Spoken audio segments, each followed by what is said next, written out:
भगवान श्री राम की याद कर रहे हैं कि कलयुग के लिए आराध्य हैं। और श्रील प्रभुपाद जी ने मुख्य रूप से यही तीनों रीति की स्थापना की है।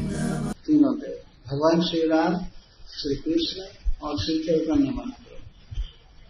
और जगन्नाथ जी तो कृष्ण ही हैं, तो तीनों कृष्ण ही हैं वास्तव में, लेकिन फिर भी जगन्नाथ जी तो प्रकट ही कृष्ण नाम से हैं जगन्नाथ। तो सारी दुनिया में श्रील प्रभुपाद जी ने 3 विग्रह स्थापित किया, श्री कृष्ण को राधा रानी के साथ और गौर निताई चैतन्य महाप्रभु के नित्यानंद प्रभु के साथ, और श्री राम सीता लक्ष्मण हनुमान जी के साथ। कई जगह स्थापना। इस प्रकार से ये श्री राम कलयुग के आराध्य हैं। कैसे भगवान का अवतार हुआ, मैं तो इस सत्र में चाहता था यही कहना, भगवान श्री राम का अवतार किस प्रकार हुआ। क्योंकि रामनवमी है, रामनवमी का मतलब नवमी के दिन भगवान श्री राम प्रकट हुए पृथ्वी पर अयोध्या में। नवमी भौम बार मधुमास, अयोध्या में भगवान का जन्म हुआ। किस कारण से जन्म हुआ और कौशल्या तथा दशरथ कौन थे, यह कहा जाता है कि महाराज मनु, जो स्वयंभू मनु हैं, वे दशरथ जी बने थे एक बार। और वैसे प्रसिद्ध कथा यह भी है कि कश्यप जी दशरथ बने और माता अदिति कौशल्या बने पुत्रभाव से। इसके साथ ही साथ एक कल्प में स्वयंभू ब्रह्मा जी के पुत्र मनु महाराज दशरथ बने। और शत्रुपा ही नर सृष्टि अनूपा, जिन्होंने विश्व सृष्टि किया, मनु महाराज ने, ब्रह्मा जी के पुत्र, वे राज्य छोड़ करके तप किया और तप करने पर भगवान उनके सामने प्रकट हुए और उन्होंने वर दिया। तो कथा इस प्रकार की है कि मनु महाराज बहुत काल तक शासन किए। इनके एक पुत्र का नाम है उत्तानपाद।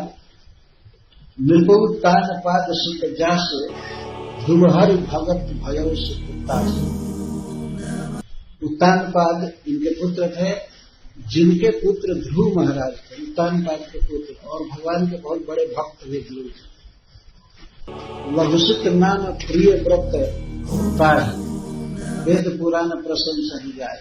और छोटे बेटा प्रियव्रत महाराज हुए, जिनकी प्रशंसा वेद और पुराण करते हैं। पुराण में तो श्रीमद् भागवत, पुराणों में और वेदों में प्रियव्रत महाराज की बहुत प्रशंसा है। और देवहूति पुनीता से कुमारी, जो मुनि कर्तन का प्रिय नारी। और देवहूति जी इनकी पुत्री थी, 3 पुत्रियों में एक पुत्री जो कर्दन जी को ब्याही गई। और आदिदेव प्रभु दीन दयाला जठर धरे गई कपिल काला, वो उनकी पुत्री इतनी महिमा नहीं हुई, उसने अपने पेट में भगवान को धारण किया। भगवान कपिल देव जन्म लिए, जो तत्व विचार में बहुत निपुण है। बहुत काल तक राजा मनु राज्य किए, लेकिन इसको रामायण में कहा जा रहा है कि होई न विषय विराग भवन बसत भा चौथपन हृदय बहुत दुख लाग जन्म गय हरि भगति। महाराज मनु को बहुत दुख लगा, होई नहीं विषय वैराग, वैराग नहीं हो रहा था, चौथापन आ गया राज करते करते। तो हृदय में बहुत दुख लगा कि भगवान कृष्ण की भक्ति के बिना मेरा जीवन चला। ये सोच रहे, यदि भक्ति वो कर रहे थे, फिर भी जो जितनी भक्ति करता है उसको यही अनुभव होता है कि मैं भक्ति नहीं करता। और जो भक्ति नहीं अच्छे से करते हैं वो सोचते हैं कि हम तो बहुत भक्ति कर रहे हैं। ये उल्टा होता है। भक्ति करता है उसको यही अनुभव होता है कि मेरा तो जीवन बेकार जा रहा है।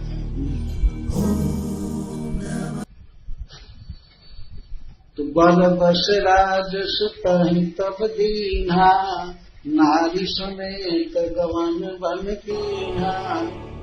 जबरदस्ती प्रियव्रत महाराज को राज्य दिए, ब्रह्मा जी को बुला करके, 5वें स्कंद में कथा है, प्रियव्रत महाराज को राज्य दिया जबरदस्ती। बरबस राज सुतहि तब दीन्हा, नारी समेत गवन बन कीन्हा। और अपनी पत्नी शत्रुपा के साथ वन में चले गए। वन में चले गए, कहाँ गए? तीर्थ वर नैमिष विख्याता, परम पुनीत साधक सिद्धिदाता। एक तीर्थ है भारतवर्ष में, यहीं पर लखनऊ के पास है, जिसको नैमिषारण्य कहते हैं। नैमिष वन में, वहीं पर महाराज मनु गए। कहाँ से गए? कानपुर से गए।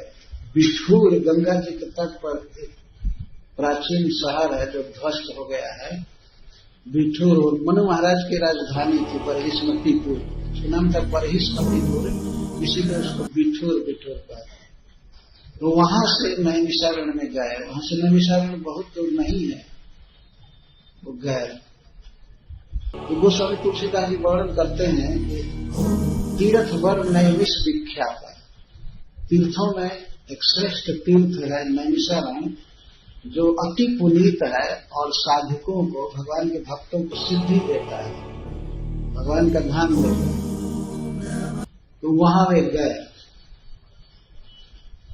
और जब वहां पहुंचे तो ये कहते हैं वहां बहुत से संत समाज रहते थे।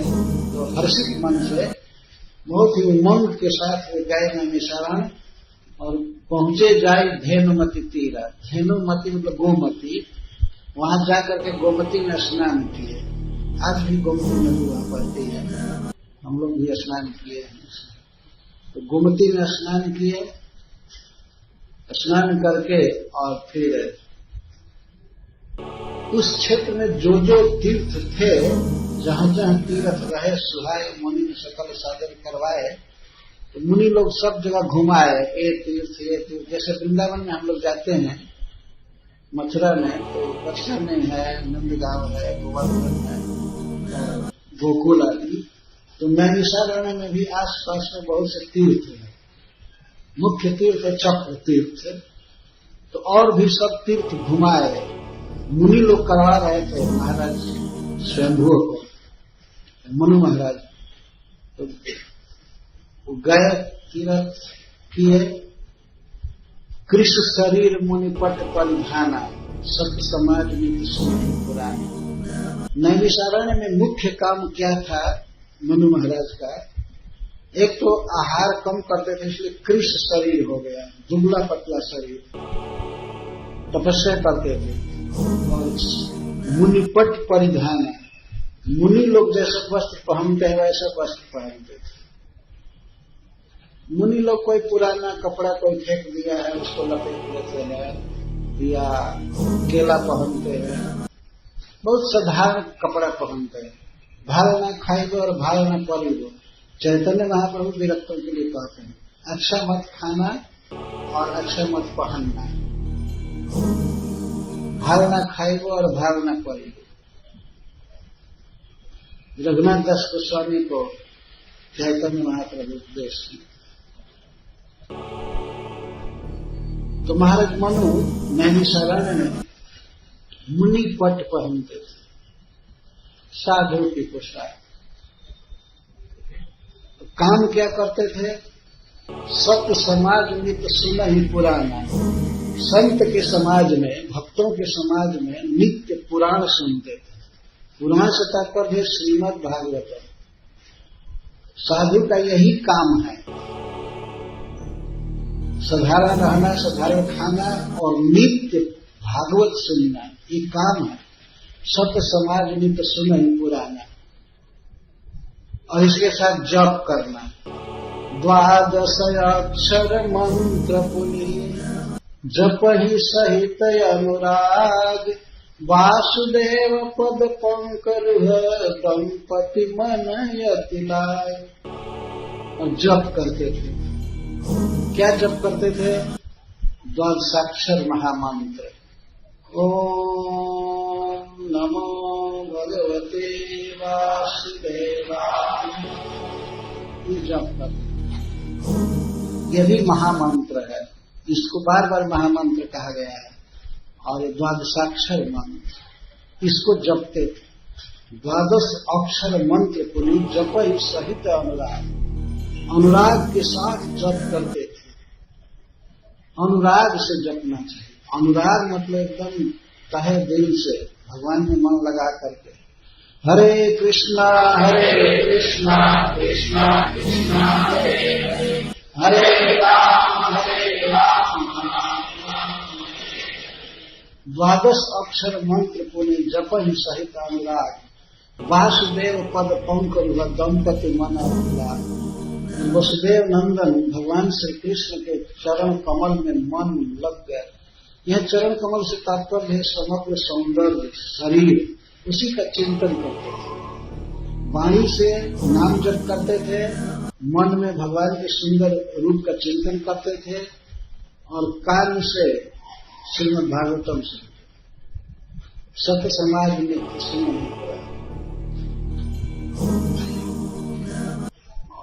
इस तरह से ये तपस्या कर रहे हैं। करहि आहार मूल फल कंद, सुमिरहि ब्रह्म सच्चिदानंद। ये राजा थे सारी पृथ्वी, जाकर नैमिषारण्य में कंद मूल फल का आहार करते थे। वो भी कोई इंपोर्ट करके नहीं मंगाते थे कहीं से, वही जंगल में जो मिलता था वही खाते थे। आजकल तो सुनते हैं फल कहाँ से आ रहा है, सेब उधर से आ रहा है, उधर से आ रहा है। इस तरह का जीवन उनका नहीं था। कंद मूल फल खाते थे और सुमिरहि ब्रह्म सच्चिदानंद, पर ब्रह्म भगवान श्री कृष्ण का स्मरण कर रहे थे। जप कर रहे थे, कथा सुन रहे थे, स्मरण कर रहे थे। उन्हीं हरि हेतु परम तप लागे, बारी आधार मूल फल त्याग। फिर भगवान श्री कृष्ण का दर्शन पाने के लिए, उनसे भेंट करने के लिए अब तपस्या करने लगे, बढ़ाने लगे तपस्या। कंद मूल फल त्याग दिए और केवल जल पीकर रहते थे। इस तरह की तपस्या, भगवान को पाने की लालसा है।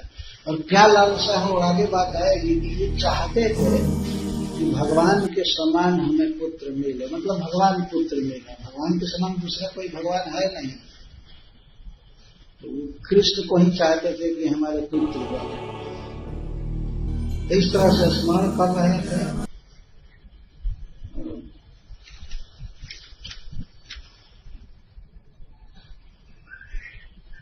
पूरे अभिलाष निरंतर होई, देखिए नयन परम प्रभु। तपस्या के पीछे क्या उद्देश्य था? हृदय में हमेशा यही लालसा थी कि कब इन आंखों से परम पुरुष भगवान का दर्शन करेंगे। पूरे अभिलाष निरंतर होई, देखिए नयन परम प्रभु सोई। परब्रह्म भगवान को देखने के लिए अभिलाषा हो रही। अगुण अखंड अनंत अनादि, जही चिंता ही परमारथ। जो प्रभु अगुण है, प्रकृति के गुणों से परे हैं, अगुण अखंड है, अनंत है, अनादि है, जिनका ज्ञान कभी बाधित नहीं होता, और जिनके रूप गुण सौंदर्य आदि की कोई तीसरी नहीं है, जो परिपूर्ण है, ब्रह्म है। और जही चिंता ही परमार्थवादी, परमार्थवादी उन्हीं का चिंतन करते हैं। देखिए कितना सुंदर शब्द है। लोग ये समझते, आजकल परमार्थ शब्द का उच्चारण कीजिए तो कुछ लोग समझते हैं निर्विशेष निराकार ध्यान करना ये परमार्थ नहीं। यही चिंता ही परमार्थवादी, उसको आंख से देखने की लालसा हो रही है, उसी का चिंतन परमार्थवादी करते हैं। भगवान के सुंदर स्वरूप का चिंतन करते हैं, उसको हम देखना चाहते हैं। नेति नेति जही वेद निरूपा, वेद जिनको नीति नीति कहता है वो प्राकृत नहीं है, ये नहीं है, वो नहीं है, वो नहीं, वो दिव्य है, इस तरह से प्राकृत तत्व का निषेध करता है वेद। और जो निजानंद निरुपाधि अनुपात, जो अपने ही आनंद में रहते हैं, अपने स्वरूप के आनंद में या भक्तों के साथ आनंद लेते हैं, जो निरुपाधि हैं, प्रकृति के संसर्ग से शून्य है और अनुपम है, एक ऐसे प्रभु को हम देखना चाहते हैं। इसके लिए वे जप कर रहे थे, तप कर रहे थे। यहाँ तक कहते हैं शंभु विरंच विष्णु भगवान भगवान शिव, भगवान ब्रह्मा जी और भगवान विष्णु भी जिनके अंश से उत्पन्न होते हैं, उनका मैं दर्शन करना चाहता हूं। यह सिद्धांत है वास्तव में। भगवान श्री हरि विष्णु ये भी भगवान के अंश हैं, श्री कृष्ण के अंश हैं, ऐसे कहते हैं। लेकिन इतने महान होने पर भी ऐसे ही प्रभु सेवक बस अहै, भगत है तो लीला तम गहै।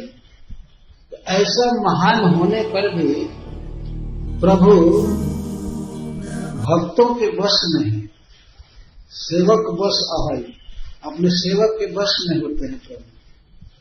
और भक्तों के लिए, उनको सुख देने के लिए लीला शरीर ग्रहण करते हैं, ग्रहण करके प्रकट करते हैं।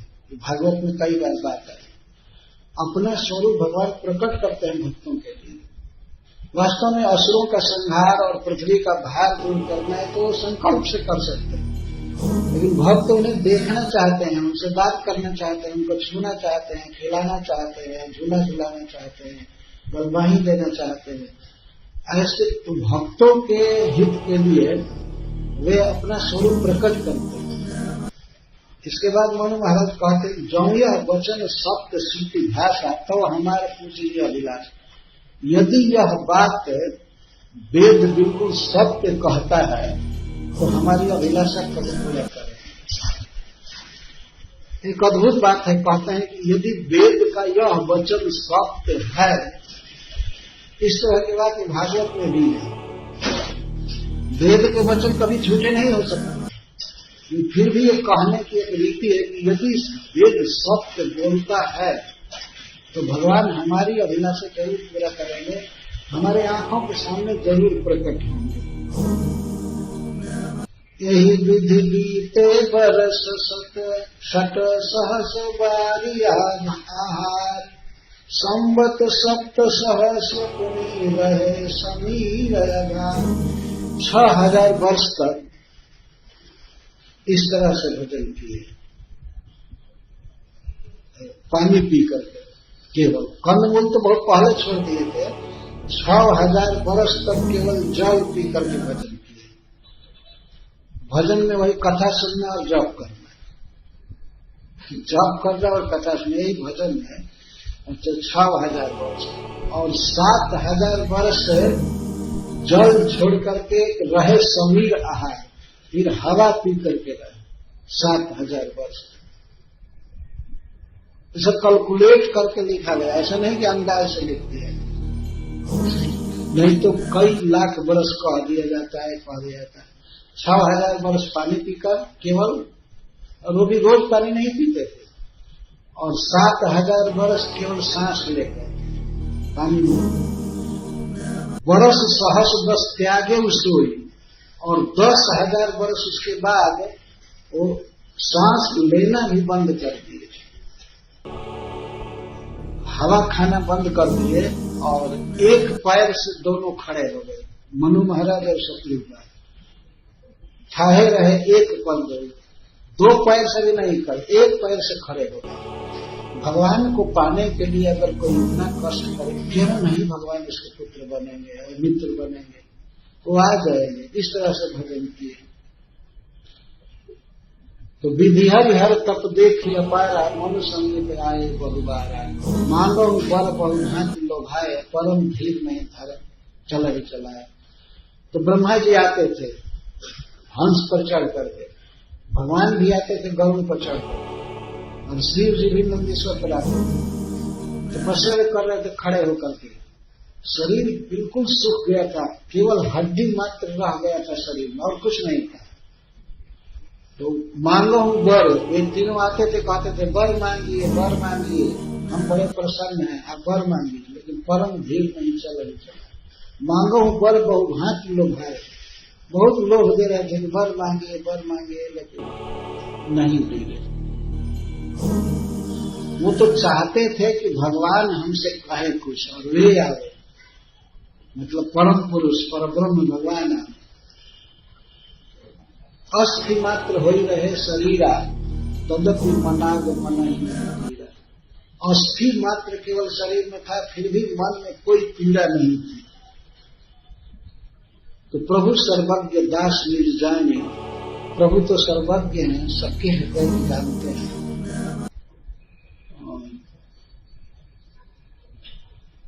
और ये देखे कि दोनों राजा और रानी तपस्वी हैं, मेरे लिए इतना कष्ट सह रहे हैं, तो उनका हृदय प्लवित हो गया और आकाशवाणी हुई, मांगो मांगो पर भई न भवानी, परम गंभीर कृपामृत सानी। कृपा रूपी अमृत से सानी हुई वाणी थी, सिद्ध वाणी। भगवान बोले, साकेत बिहारी भगवान बोले, मांगो मांगो, क्या चाहते हो। ऐसी आवाज थी, परम गंभीर, बहुत गंभीर, सरस और कृपामृत से सनी हुई वाणी। मृतक जियावनी गिरा सुहाई, श्रवण रंध्र वही उर्जव आई, हिष्ट पुष्ट तन भय सुहाय, मानव अपनी भवन गया। जो शरीर सूख कर हड्डी मात्र हो गया था, लेकिन भगवान की मृतक जियावनी गिरा, मरे हुए को जिलाने वाली वाणी जब मनु महाराज के शत्रुपा के कान में आई, तो हिष्ट पुष्ट तन भय सुहाय, मानव अबही भवन पे आए। एकदम शरीर हिष्ट पुष्ट हो गया। ऐसा लगता था कि आज ही घर से आए। घर से आए थे तो राजा थे, बहुत अच्छा खाए पिए थे, बिल्कुल स्वस्थ थे। भगवान की जो वाणी है उसमें अमृत है। उस वाणी को जब सुने, मृतक जियावनी गिरा सुहाई, श्रवण रंध्र हुई उर्जव आई। जब कान के छेद से हृदय में वाणी आई तो शरीर बिल्कुल स्वस्थ है। देखिए भगवान की अद्भुत लीला। उनकी वाणी में शरीर को एकदम कृष करने की भी शक्ति है। जैसे गोपीजनों को बोले, रुक्मिणी को बोले, तुरंत दुगनी हो गई। अगर उपेक्षा का वचन बोल दे, नहीं हमको कोई जरूरत नहीं, तुम लोग घर लौट जाओ, ये लौट जाओ, बस सुनते क्षण भर में वो दुगनी हो गई। और यहाँ वर्णन किया जा रहा है, भागवत में भी वर्णन है, कर्दम जी के बच्चे कानों में जब भगवान की वाणी आई तो बिल्कुल स्वस्थ हो गए। भगवान की वाणी कैसी है, मृतक जियावनी। अरे अस्वस्थ को स्वस्थ कर दे, ये कौन बड़ी बात है। मरे हुए को जिलाने वाली बात, मृतक जियावनी। और ठीक यही शक्ति श्रीमद् भागवत के शब्दों में है। ये तो भगवान बोलते हैं, भगवद गीता भगवान बोले हैं, लेकिन उनके बारे में जो सुखदेव गोस्वामी आदि महापुरुष बोलते हैं, वह भी अमृत, वह भी मृतक को जिलाने वाली है। मरी हुई कृष्ण भावना फिर लहलहा जाती है। हरि बोल, ये भागवत सुनिए। ये भगवान के बारे में जो शब्द बोला जाता है, भगवान स्वयं जो बोलते हैं, क्या कहना। मृतक जियावनी गिरा सुहाई, श्रवण रंध्र वही उर्जव आई, हिष्ट पुष्ट तन भय सुहाय, मानव अभय भवन गया। श्रवण सुधा सम वचन सुनी, पुलक प्रफुल्लित गात, बोले मन करी दंडवत, प्रेम न हृदय समान। जब इस वचन को मनु महाराज ने सुना तो शरीर में पुलक छा गया, प्रफुल्लित शरीर हो गया, बहुत सुंदर। और दंडवत करके मनु महाराज बोले, भगवान अभी प्रकट नहीं हुए थे, अभी उन्होंने आकाशवाणी किया था।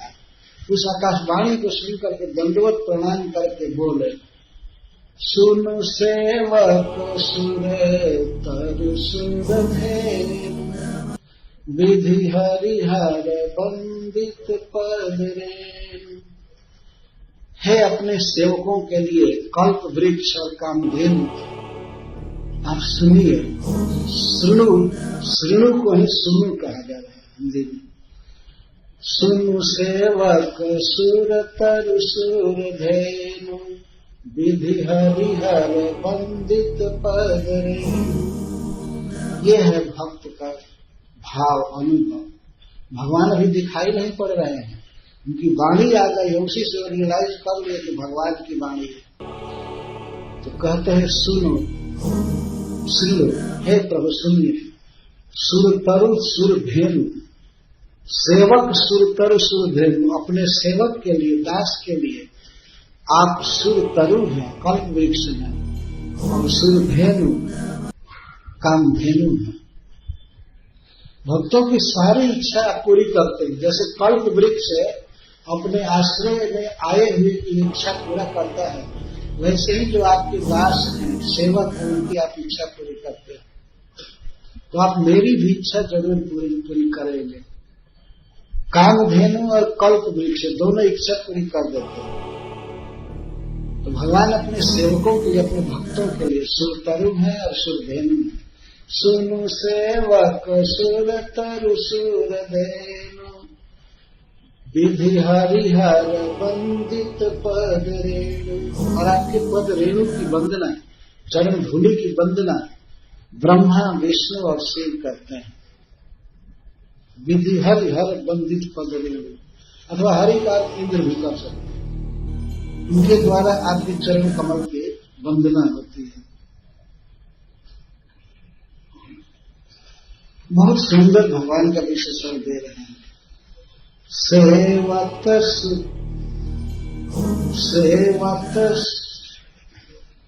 सुलभ सकल सुखदायक, प्रणत पाल सचराचर नायक। सेवत सुलभ, आप बिल्कुल सुलभ हैं किसी के लिए भी। यदि कोई व्यक्ति आपके प्रति सेवा की भावना रखे, आपको अपना माने, तो आप उसके लिए बिल्कुल सुलभ हैं, सेवक सुलभ। और सकल सुखदायक, आप सारा सुख देते हैं। यहाँ सारा सुख से तात्पर्य भक्ति का सुख, सबसे श्रेष्ठ सुख वो है। आप सब सुख देते हैं और चर अचर सबके नायक हैं। और प्रणत पाल, आप अपने शरण में आए हुए का पालन करते हैं। प्रणत पाल सचराचर नायक। जो अनाथ हित हम पर न हो, यदि हमको दीन समझकर आप हम पर वास्तविक स्नेह करते हैं, तो प्रसन्न हो यह वर दे, आप हमको यह वर दीजिए। आकाशवाणी में भगवान ने कहा कि वर मांगो वर मांगो, तो मनु महाराज कहते हैं कि हमको ये वर दीजिए। जो स्वरूप बस शिव मन माही, जहि कारण मुनि जतन कराही। जो भूसुंडी मन मानस हंसा, गुण सगुन जहि निगम प्रशंसा। जो स्वरूप शिव जी के हृदय में रहता है, भगवान श्री राम के उपासक हैं शिव जी। जो आपका स्वरूप शिव जी के हृदय में बसता है और का भूसुंडी जी के मन रूपी सरोवर में राजहंस की तरह जो खेलता रहता है। देखा ही हम स्वरूप भरि लोचन, कृपा करहु प्रणतार। हम वो रूप आपका देखना चाहते हैं। हम भरी लोचन, आंख भर करके नख से सिख तक, सिख से नख तक आपको देखना चाहते हैं।